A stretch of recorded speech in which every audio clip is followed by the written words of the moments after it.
Microsoft has shaken its Surface Hub 2 plans, dividing the 50-inch modular touchscreens designed for collaborative work into two products, although it means that the juiciest features will not arrive until 2020.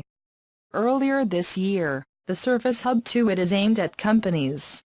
While it can be used as a single screen for meetings and brainstorming sessions, it promises to be really valuable when several panels come together. In this way, multiple 4K screens can be synchronized in a single harmonious display. Everything works with Windows 10 and comes with a digital pen to draw and write.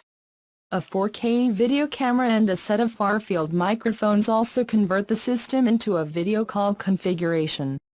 At that time, Microsoft was planning to launch Surface Hub 2 in 2019. At its Ignite 2018 conference, however, it revealed that those plans have changed a bit. In fact, the Surface Hub 2 has now been divided into two different ranges.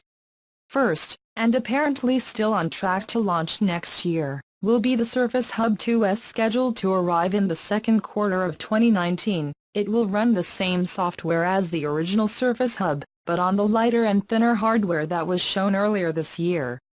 It will work with either Skype for Business or the new version of the Microsoft Teams, but it will not have the ability to rotate multi-screen mosaic in the first place.